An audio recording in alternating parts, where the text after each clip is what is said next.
بسم اللہ الرحمن الرحیم۔ اوقات مکروہ یعنی وہ اوقات جن میں نماز پڑھنا مکروہ ہے، مکروہ یعنی ناپسند ہے۔ اوقات ذیل میں نوافل کا ادا کرنا مکروہ ہے۔ بتلا رہے ہیں نمبر 1، قبل نماز فجر سوائے سنت فجر کے، نماز فجر سے پہلے سنت کے علاوہ دوسرے نوافل پڑھنا مکروہ ہے۔ صرف نماز فجر سے پہلے جو نماز پڑھیں گے وہ ہے نماز فجر سے پہلے کی 2 رکعت سنت۔ پھر اس کے بعد نمبر 2، نماز فجر کے بعد آفتاب کے بقدر نیزہ بلند ہونے تک، نماز فجر کے بعد بھی نوافل پڑھنا مکروہ ہے۔ کب تک؟ سورج آفتاب نیزہ جتنا ہوتا ہے اتنا آفتاب نکل جائے جب تک نہیں پڑھنا چاہیے۔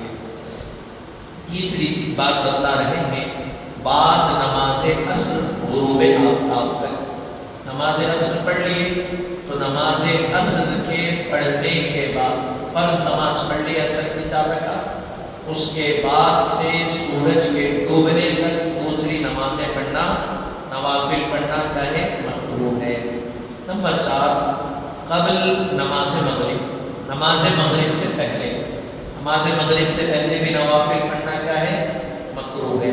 نمبر 5، تنگ وقت میں سوائے فرض وقت کے، تھوڑا سا وقت ہے، تنگ وقت ہے، اب اس میں فرض اگر پڑھ لیے تو ٹھیک ہے، نوافل پڑھ لے تنگ وقت میں تو مناسب نہیں ہے، مکروہ ہے۔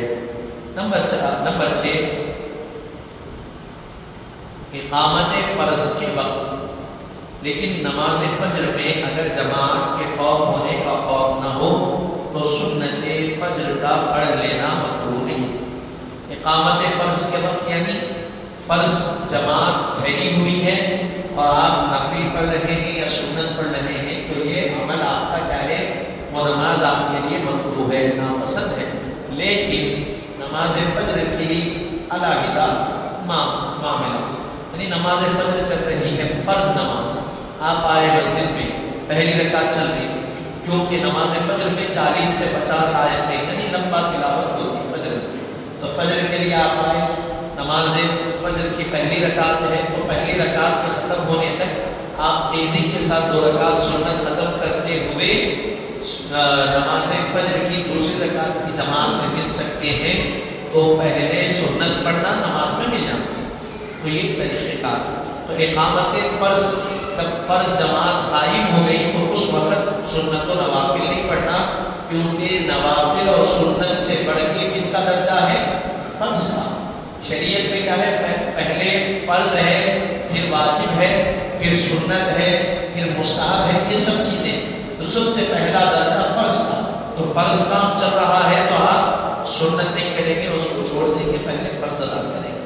پھر اس کے بعد نمبر 5، خطبوں کے وقت، خواہ جمعہ کا خطبہ ہو یا عیدین وغیرہ کا خطبہ، جب خطبہ ہوگا تو اس وقت بھی کیا کرنا؟ کوئی سنت یا کوئی نفل ادا نہیں کرنا، اس وقت نفل ادا کرنا مکروہ ہے۔ لیکن ہمارے پاس دیکھا جاتا جمعہ کا خطبہ چلتے رہتا، ہم جو ہے دنیا کے خیالات میں ہے، میرا ربی کا شکار ہو کے آسمان میں ابر بکھرا ہوا جیسا رہتا ویسا ہم بیٹھے ہوئے رہتے، تو وہ طریقہ نہیں۔ جمعہ کا خطبہ سننا ہے تو انتہائی ادب اور احترام کے ساتھ، توجہ کے ساتھ سننا، کوئی سنت کوئی نفل اس وقت پڑھنا نہیں ہے۔ سب سے اہم کام اس وقت ہے خطبے کا سماعت کرنا، خطبے کا سننا۔ تو خطبہ سنیں گے، اس کے علاوہ کوئی اور چیز نہیں۔ خطبہ بھی سن رہے ہیں تو کیا کرتے ہیں؟ امام صاحب، خطیب صاحب کو گھورتے ہیں، وہ طریقہ نہیں۔ خطبہ سن رہے ہیں تو 2 ساتھ میں بیٹھنا، دونوں ہاتھ ساتھ میں رکھنا جس طرح نماز میں بیٹھتے، اور اپنے گود میں دیکھتے ہوئے بس سننا، خاموشی سے خطبے کو سننا۔ تو یہ، لیکن اب اس کے معاملات ایسے ہیں، امام خطیب صاحب کیسا پڑھ رہے ہیں، ان کا منہ کیسا بن رہا، ہم دیکھتے ہیں، غلط طریقہ۔ پھر اس کے بعد نمبر 8 سے قبل گھر میں عیدگاہ میں کوئی نفل پڑھنا مکروہ ہے. نماز عید سے قبل کوئی بھی نماز پڑھنا کیا ہے؟ مکروہ ہے. نفل نماز ذہن میں. نمبر 9، نماز عید کے بعد صرف عیدگاہ میں نماز عید کے بعد کیا کریں؟ عیدگاہ میں کوئی نفل پڑھ لے تو یہ بھی مکروہ ہے. 10ویں نمبر پر کہہ رہے ہیں عرفات مزدلفہ میں 2 فرض نمازوں کے درمیان دوسری نماز پڑھنا مکروہ ہے. عرفات اور مزدلفہ میں، یعنی عرفات مکہ معظمہ کے قریب جگہ کا نام ہے اور مزدلفہ ایک مقام ہے. یہاں ایام حج میں 2 فرض نمازیں جمع کر کے پڑھی جاتی ہیں. 2 فرض نمازوں کے ہمیں کیا کرتے ہیں؟ ایک ساتھ پڑھ لیتے جمع کر کے. تو ان کے درمیان کوئی اور نماز پڑھنا مکروہ ہے. اب اس میں بعد میں بتا رہے ہیں اوقات ذیل میں فرض، واجب، نفل اور ہر قسم کی نماز کا ادا کرنا مکروہ ہے. اوقات ذیل اب یہاں سے جو بتلا رہے ہیں، یہاں پر ہر قسم کی نماز فرض ہو، واجب ہو، نفل ہو، ادا کرنا مکروہ ہے. نمبر 1، ضرورت کی جب انسان کو حاجت آ رہی، انسان کو ضرورت پیش آ رہی ہے، اور چھوٹی حاجت ہو یا بڑی حاجت، تو ان صورتوں میں نماز پڑھنا مکروہ ہے. فرض ہو، واجب ہو، سنت ہو، پہلے وہ اپنی ضرورت کو پوری کر کے آئے. اگرچہ کہ نماز چھوٹ جاتی ہو چھوٹ جائے، لیکن اپنی حاجت پوری کر کے اطمینان کے ساتھ مطمئن ہو کے آپ کے نماز پڑھیں. حاجت کے آتے وقت خواہ چھوٹی حاجت ہو یا بڑی حاجت ہو، دونوں حاجتوں کیا حاجتوں کی ضرورت محسوس ہو رہی ہے فارغ ہونے کی، تو ایسے وقت میں آ کے نماز پڑھ لیے. میں تھوڑی دیر روک لوں گا نماز میں تو نہیں، پہلے آپ فارغ ہوں گے، اچھی طرح پھر وضو کریں گے، آ کر پھر آپ کیا کریں گے؟ نماز پڑھیں گے. پھر اس کے بعد دوسرے نمبر پر کہہ رہے ہیں ہوا نکلنے کی ضرورت کے بعد. ہوا جو انسان کو خارج ہوتی ہے گیس، وہ نکلنے کی ضرورت ہے، محسوس ہو رہا کہ ہوا نکل، آپ کیا کر رہے ہیں؟ روک رہے ہیں اس کو، روک کر نماز ختم کر لیں گے یا پڑھ لیں گے. تو کہا گیا نہیں، پہلے آپ اطمینان سے مطمئن ہو کر نماز پڑھیں. یہ تیسری چیز بتا رہے ہیں کھانا سامنے آ جانے کے بعد جب کہ طبیعت کھانے پر راغب ہو. یہی حکم ہے ان تمام چیزوں کا جن کی وجہ سے نماز میں دل نہ لگنے کا خوف ہو. آپ کے سامنے کھانا آ گیا تو آپ کا دل کیا ہو گیا؟ کھانے کی طرف راغب ہو گیا. تو بتایا گیا شریعت میں پہلے کھانا کھا لو پھر نماز پڑھو.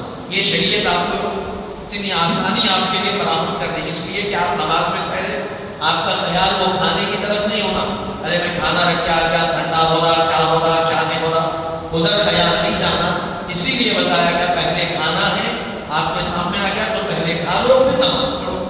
اسی طرح ہر وہ کام جو آپ کے سامنے آ جائے اور آپ کا دل اس کی طرف راغب ہو گیا دوسرے کام کی طرف، تو پہلے اس کام کو کر لینا، بعد میں نماز ادا کرنا. تو پہلے وہ کام چھوڑ کے نماز پڑھ لیں، آپ کا پورا دل کیا ہے؟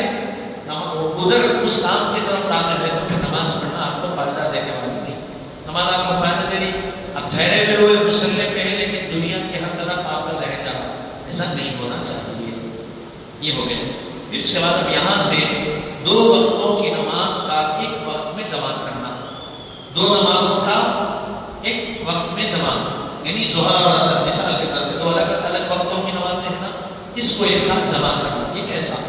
2 وقتوں کی نمازوں کا ایک ہی وقت میں پڑھنا عرفات اور مزدلفہ کے سوا جائز نہیں ہے. ایام حج میں عرفات اور مزدلفہ ان دونوں مقامات میں 2 نمازوں کو ایک جگہ کرتے ہیں. اب وہ کیا کرتے ہیں آپ سنیے. عرفات میں ظہر اور عصر کی نماز کا ظہر کے وقت اور مزدلفہ میں مغرب اور عشاء کی نمازوں کا عشاء کے وقت میں پڑھنا جائز ہے. عرفات میں کیا کرتے ہیں؟ میدان عرفات بہت بڑا، مسجد عریش وغیرہ، وہ عرفات کیا ہے؟ تو وہاں جا کے وقوف کرتے ہیں عرفات میں ٹھہر کے تھوڑی دیر. تو عرفات کا جو میدان ہے وہ میدان کے بارے میں بتلایا گیا اپنے موضوع سے ہٹ کے. قیامت کے دن جو میدان محشر ہوگا تو وہ عرفات ہی کے میدان میں ہوگا. تو بہرحال عرفات کے میدان میں کیا کرتے؟ نماز ظہر اور عصر کو ایک ساتھ پڑھ لیتے، ایک ساتھ کیا کرتے؟ پڑھتے. اور نماز مزدلفہ ایک اور مقام ہے، حجی کے دوران وہاں جاتے. مزدلفہ میں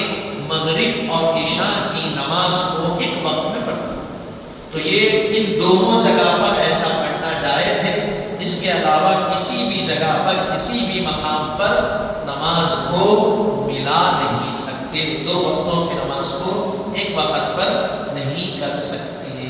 تو یہ ہو گیا نماز کے ابتدائی مسائل یہاں تک بتلائے گئے۔ اب یہاں سے اذان کے مسائل بتلائے جا رہے ہیں۔ اذان کس کو کہتے ہیں؟ اس سے پہلے ہم مؤذن کے بارے میں سنیں، مؤذن کا کیا مقام اور مرتبہ۔ اب یہاں کہہ رہے ہیں اذان کی تعریف۔ اذان کے معنی ہے آگاہ اور خبردار کرنے کی۔ اذان کا معنی کیا ہے؟ آگاہ کرنا اور خبردار کرنا۔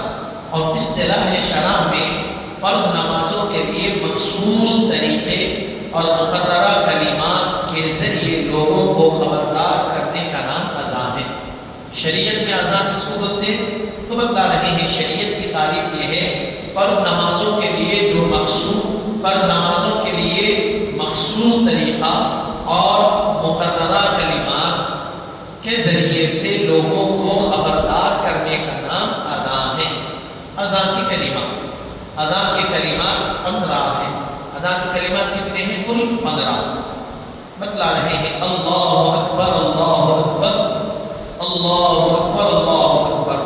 پھر اس کے بعد یہ 2 مرتبہ ہو گیا اشہد ان لا الہ الا اللہ، اشہد ان لا الہ الا اللہ، 2 مرتبہ ہو گیا اشہد ان محمد رسول اللہ، اشہد ان محمد رسول اللہ، یہ ہو گیا۔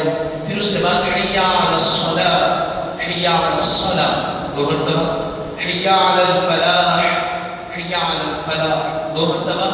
پھر اس کے بعد اللہ اکبر 2 مرتبہ، لا الہ الا اللہ 1 مرتبہ، یہ ہو گیا۔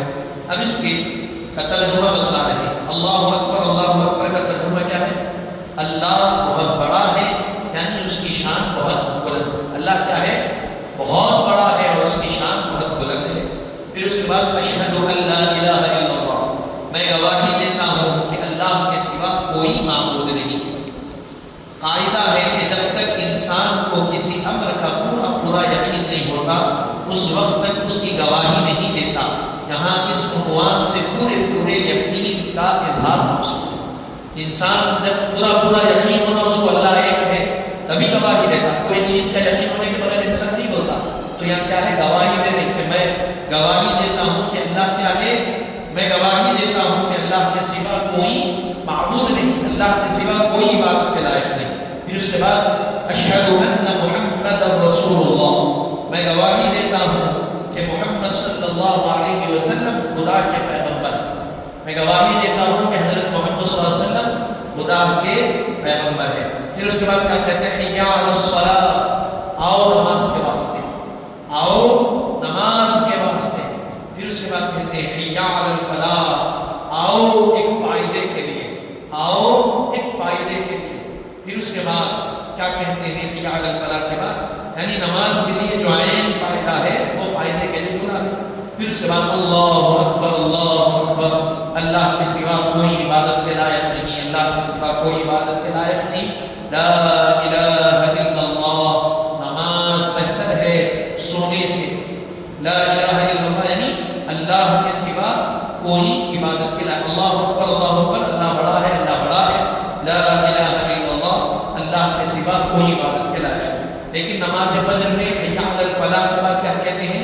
الصلاۃ خیر من النوم، الصلاۃ خیر من النوم، اس کا ترجمہ کیا ہے؟ نماز بہتر ہے سونے سے، نماز بہتر ہے سونے سے۔ چونکہ فجر کے وقت خواب شیری کا ہوتا ہے جس کا چھوڑنا آدمی پر ناگوار گزرتا ہے، اسی لیے جتنا جانتا ہے کہ تمہارے اس خواب شیری سے نماز بہتر ہے، اسی لیے اس کو مطلع کیا جاتا، تم جو خواب شیری میں سو رہے ہو آرام سے، اس سے بہتر تمہارے لیے نماز ہے نہیں۔ الصلاۃ خیر من النوم، نماز نیند سے بہتر ہے۔ 2 بار سے زیادہ کیا جاتا۔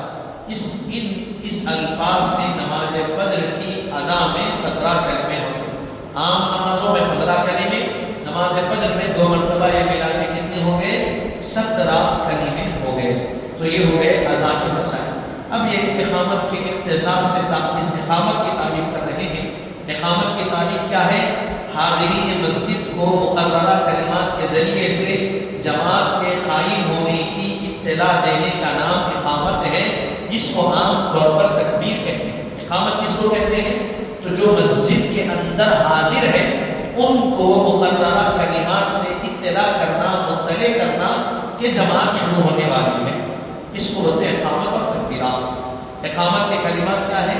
اقامت کے کلمات 17 ہے، 15 وہی کلمات ہیں جو عام اذان میں استعمال ہوتے ہیں، اس کے علاوہ ایک کلمہ اضافہ ہے جس کا نام ہے قد قامت الصلاۃ، قد قامت الصلاۃ۔ حی علی الفلاح کے بعد مقرر کہتے ہیں، مقرر کہتے ہیں، حی علی الفلاح کے بعد 2 مرتبہ قد قامت الصلاۃ کہتے ہیں۔ اس کا ترجمہ کیا ہے؟ بے شک نماز شروع ہونے والی ہے، بے شک نماز شروع ہونے والی ہے۔ یہ ہو گئے اذان و اقامت۔ اب یہاں سے اذان و اقامت